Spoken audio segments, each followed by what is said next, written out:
डर थोड़ा कम हुआ, लेकिन फिर भी प्रिंसिपल के देखने से पहले ही वो दोनों वहाँ से रफू चक्कर हो गए। वो भागकर मैथ्यू के पक्के दोस्त के घर पहुंच गए। एवा को देखते ही उसके दोस्तों को समझ आ गया कि मैथ्यू उसके पीछे इतना पागल क्यों है। कपड़े बदलने के बाद एवा उन तीनों सीधे साधे लड़कों को एक पार्टी में ले गई। इन तीनों लड़कों के लिए ऐसी जगह पर आने का ये पहला मौका था। उनकी घबराहट पार्टी के माहौल से बिल्कुल अलग लग रही थी। वही हॉट और खूबसूरत एवा जल्द ही दूसरे लड़कों की नजरों में आ गई। वो लड़के मैथ्यू को बीच में कबाब में हड्डी समझ रहे थे और उन्होंने उसे वहां से जाने के लिए कह दिया। एवा को दूसरे लड़कों के साथ हंसते बोलते देखकर मैथ्यू को बहुत जलन होने लगी। जोश में आकर वो सीधा वहां गया और बिना कुछ कहे एवा को किस कर लिया। सबके सामने दोनों एक दूसरे की आंखों में खो गए। इस पागलपन ने मैथ्यू के अंदर के डर को खत्म कर दिया था। अगले दिन स्कूल जाते समय वो बहुत कॉन्फिडेंट और खुश लग रहा था, लेकिन उसकी ये खुशी कुछ ही पल की थी जब उसके दोस्त केविन ने कहा कि वो उसे कुछ पुराना दिखाना चाहता है। उसे देखकर मैथ्यू हैरान रह गया। एक एडल्ट फिल्म की हीरोइन एवा थी। उसकी गर्लफ्रेंड उसके ही दोस्त की हार्ड ड्राइव में थी। उसका दिमाग तो जैसे सुन हो गया। वो तो अभी इस मामले में नया था, लेकिन उसकी गर्लफ्रेंड तो पूरी तरह से प्रो खिलाड़ी निकली। केविन ने मैथ्यू को समझाया कि मौके का फायदा उठाओ। जब ऐसी लड़की मिल ही गई है तो उसे किसी होटल ले जाकर मजे क्यों नहीं करते। परेशान होकर मैथ्यू वहां से भाग गया, लेकिन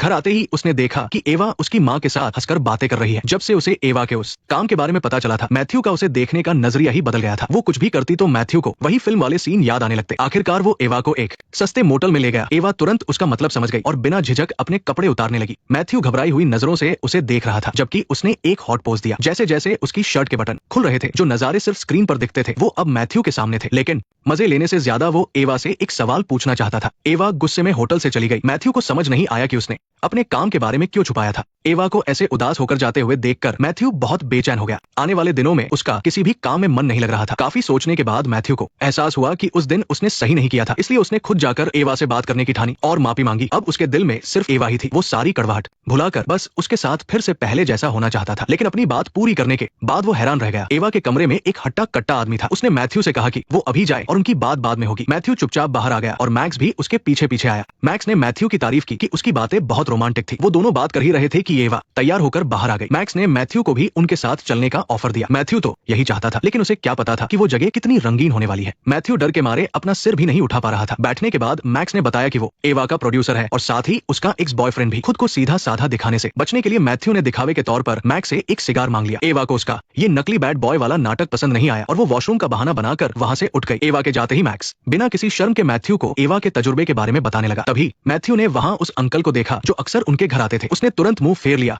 ताकि वो उन्हें ना देखें, लेकिन मैक्स को मजे लेने की सूझी और उसने ना सिर्फ उस अंकल को वहां बुलाया बल्कि एक बहुत ही अजीब डिमांड भी रख दी। मैथ्यू ने सपने में भी नहीं सोचा था कि यहाँ का माहौल ऐसा होगा। वो इतना डर गया कि एक इंच भी नहीं हिला। अगले दिन मैथ्यू ने हैरानी से देखा कि मैक्स उसके स्कूल के बाहर लड़कियों को पटा रहा था, लेकिन उन हॉट लड़कियों को जल्द ही स्कूल के ही दूसरे लड़कों ने पटा लिया। फिर भी मैक्स निराश नहीं हुआ, बल्कि उसे इन सबसे एक नई फिल्म बनाने का आइडिया आ गया। प्रॉम नाइट पर ढेर सारे लड़के लड़कियों को एक साथ लेना। ये फिल्म तो पक्का ब्लॉकबस्टर होगी, लेकिन अपने इस आइडिया पर काम करने से पहले उसे एवा को वेगास लेकर जाना था एक फैन मीट के लिए। मैथ्यू ने एवा से रुकने और एक नई जिंदगी शुरू करने की गुजारिश की, लेकिन एवा की शायद कुछ मजबूरी थी और वो उदास मन से मैक्स के साथ चली गई। काफी सोचने के बाद मैथ्यू ने प्यार के लिए पागलपन करने की ठानी। उसने हिम्मत जुटाई और अपने दो दोस्तों के साथ वेगास पहुंच गया। वहां के ग्लैमरस नजारे देखकर उन लड़कों की तो आंखें फटी रह गई। फिल्म की वो लड़कियां बिना किसी शर्म के अपने हुस्न का जलवा बिखेर कर अपने दीवाने फैंस को खुश कर रही थी। इस चकाचौंध वाली भीड़ में मैथ्यू की नजर सीधा स्टेज पर गई, जहां एवा जलवे बिखेर रही थी। एवा का ये रूप मैथ्यू ने पहले कभी नहीं देखा था। इसे देखकर वो पूरी तरह से हैरान रह गया। जैसे ही दोनों की नजरें मिली, एवा परेशान सी होकर मुड़ गई। मैथ्यू तुरंत उसके पास भागा। एवा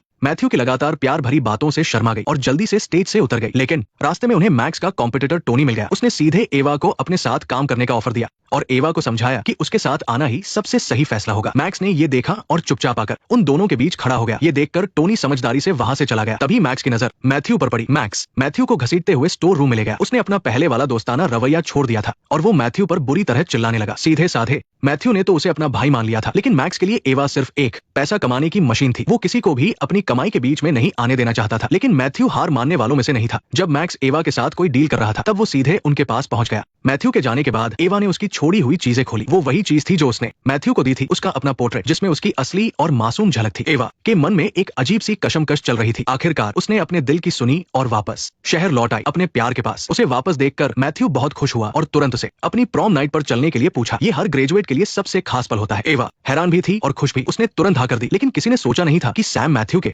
स्कूल तक पहुंच जाएगा। मैथ्यू को आज रात स्कॉलरशिप के लिए एक स्पीच देनी थी और उसे शाम 6 बजे से पहले डिनर के लिए वापस लौटना था, लेकिन सैम गुस्से से आग बबूला हो रहा था और उसने मैथ्यू की एक नहीं सुनी। मैथ्यू ने सैम से वादा किया कि वह इस परेशानी को सुलझा लेगा। एवा कोई ढंग की नौकरी ढूंढ लेगी और वो खुद भी पार्ट टाइम काम करके उसके सारे पैसे चुका देगा। ये सुनकर सैम ने अपनी गाड़ी किनारे रोकी और मैथ्यू से अपनी अजीब सी शारीरिक जरूरत पूरी करने को कहा। ये कहते हुए उसने अपनी बेल्ट खोल दी। मैथ्यू, जो कि बिल्कुल स्ट्रेट था, इस अचानक हुई हरकत से पूरी तरह सुन्न रह गया, लेकिन अगले ही पल वो बोला, मैं तो बस मजाक कर रहा था, रिलैक्स। सैम ने मैथ्यू को जोरदार मुक्का मारकर दिखाया कि एवा को चुराने की क्या कीमत चुकानी पड़ती है, पर फिर उसने मैथ्यू को दर्द की दवा दी और कहा कि वो उसे और एवा को एक साथ रहने देगा, लेकिन इसके बदले मैथ्यू को उसके दुश्मन ह्यूगो से बदला लेने में मदद करनी होगी। सालों पहले वो दोनों पार्टनर थे, पर ह्यूगो ने न सिर्फ सैम के आइडिया चुराए बल्कि उसकी हीरोइनों को भी अपने साथ ले गया, फिर अपनी खुद की कंपनी खोलकर लाखों कमाए। सैम इस बात को लेकर हमेशा ह्यूगो से चिढ़ता था, इसीलिए वो मैथ्यू को ह्यूगो के घर ले आया और उसे एक ट्रॉफी चुराने को कहा। मैथ्यू ने सैम की बात मान ली। उसे लगा कि घर में कोई नहीं है, लेकिन जब वो सच में घर के अंदर घुसा तो उसने देखा कि ह्यूगो तो मजे से सो रहा है और सैम ने तुरंत पुलिस को फोन कर दिया कि मैथ्यू डकैती कर रहा है। इस सबसे अनजान मैथ्यू अपनी गर्लफ्रेंड की खुशी के लिए डरते डरते हॉल में रखी ट्रॉफी की तरफ बढ़ा, लेकिन तभी पास बैठे तोते ने शोर मचा दिया। आवाज सुनकर ह्यूगो भी वहां आ गया और मैथ्यू सिर पर पैर रखकर भागा। वो तोता भी उसके पीछे पीछे उड़ता रहा। जब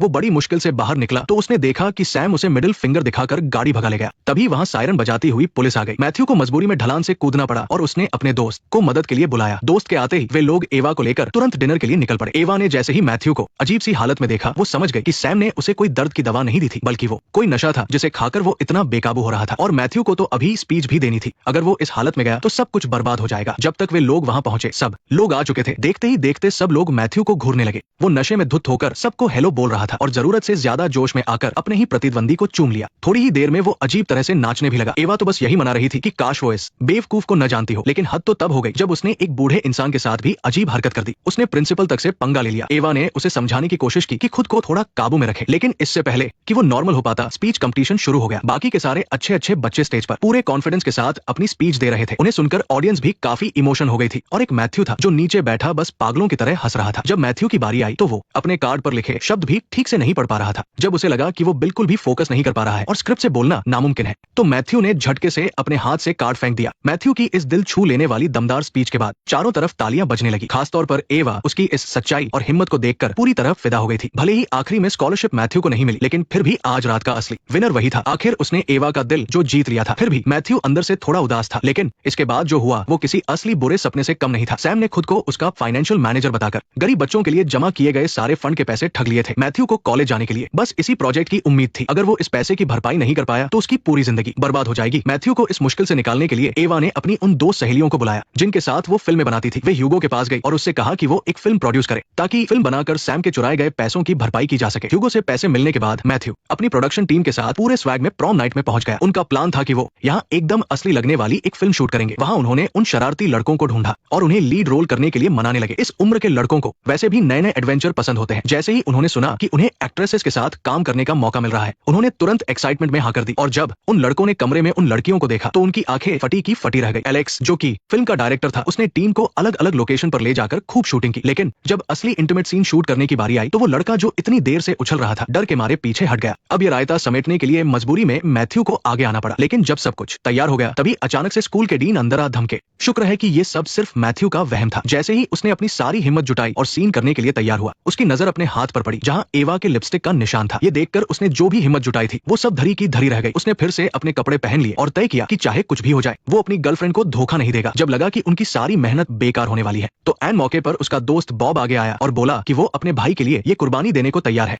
किसी तरह ये मुश्किल और रिस्की शूटिंग बिना किसी बड़ी दिक्कत के पूरी हो ही गई। सबने खुशी खुशी एक शानदार गाड़ी में शैंपेन खोलकर पार्टी की और मैथ्यू ने भी एवा के साथ मिलकर इसी खुशी के माहौल में अपनी जिंदगी का वो खास पल भी जी लिया। लेकिन अगली ही सुबह उसे एक बुरी खबर मिली। रात को शूट की गई फिल्म की टेप गायब थी और इससे भी ज्यादा डराने वाली बात यह थी कि सैम और स्कूल के प्रिंसिपल उसके घर अटके थे और उसके मम्मी पापा के साथ बड़ी सीरियस होकर कोई बातचीत कर रहे थे। इतना ही नहीं, उस आदमी के हाथ में वही गायब हुई टेप भी थी। मैथ्यू की तो जैसे जान ही निकल गई। उसे डर था कि कहीं उसके कारनामों के बारे में घर वालों को पता न चल जाए। तभी सैम ने कहा कि उसे मैथ्यू से अकेले में कुछ बात करनी है। वो असल में मैथ्यू के हिस्से के पैसे मांग रहा था, लेकिन मैथ्यू ने उसे साफ मना कर दिया क्योंकि वो पैसा तो गरीब बच्चों की मदद के लिए था। लेकिन सैम ने टेप उठाते हुए उसे धमकी दी कि अगर मैथ्यू ने उसकी बात नहीं मानी तो वो ये टेप उसके मम्मी पापा और प्रिंसिपल को दिखा देगा। मैथ्यू कुछ पल के लिए सोच में पड़ गया, लेकिन उसने तय किया कि घर वालों से डांट खाना बेहतर है, पर वो इस ब्लैकमेलर को पैसे हरगिज नहीं देगा। जब टेप चलाई गई तो उसमें दो लड़कियां युवाओं की जिंदगी और उनकी दिक्कतों के बारे में बात कर रही थी। एक पल के लिए तो मम्मी पापा ने मैथ्यू को अजीब नजरों से देखा, पर असल में ये वो गंदी फिल्म थी नहीं जो सैम ने सोची थी, बल्कि ये तो एक काफी पॉजिटिव और मजेदार एजुकेशनल फिल्म निकली। इस फिल्म ने मैथ्यू को बदनाम करने के बजाय उसे घर वालों और प्रिंसिपल की नजरों में एक हीरो बना दिया। ये सब देखकर सैम को शर्मिंदगी भरे चेहरे के साथ बस एक झूठी स्माइल देनी पड़ी। जल्द ही ये फिल्म मार्केट में रिलीज हुई और इसने खूब कमाई की। ह्यूगो और उन एक्ट्रेसेस को तो टीवी पर इंटरव्यू के लिए भी बुलाया गया। वहीं दूसरी तरफ मैथ्यू ने भी अपनी पढ़ाई पूरी कर ली और अपने सपनों के कॉलेज में एडमिशन ले लिया। इस तरह उसे अपना प्यार और करियर दोनों मिल गए। द गर्ल नेक्स्ट डोर नाम की ये फिल्म एक पागलपन से भरी कहानी के जरिए हमें खुद को अपनाने और जागने का मैसेज देती है। ये हमें सिखाती है कि दूसरों को एकदम परफेक्ट मानने का भ्रम मत पालो और ना ही दूसरों की उम्मीदों पर खरा उतरने के लिए खुद पर दबाव डालो। अपने बीते हुए कल से डरने की जरूरत नहीं है और न ही आने वाले कल से घबराने की। असली समझदारी इसी में है कि आप बिना डरे अपनी असलियत का सामना करें, लोगों की कमियों को स्वीकार करें और इस दुनिया के ताने बाने की परवाह किए बिना अपना खुद का रास्ता बनाएं। तो दोस्तों, आज के लिए बस इतना ही। मिलते हैं अगली वीडियो में। नेक्स्ट पार्ट देखने के लिए वीडियो को लाइक करो।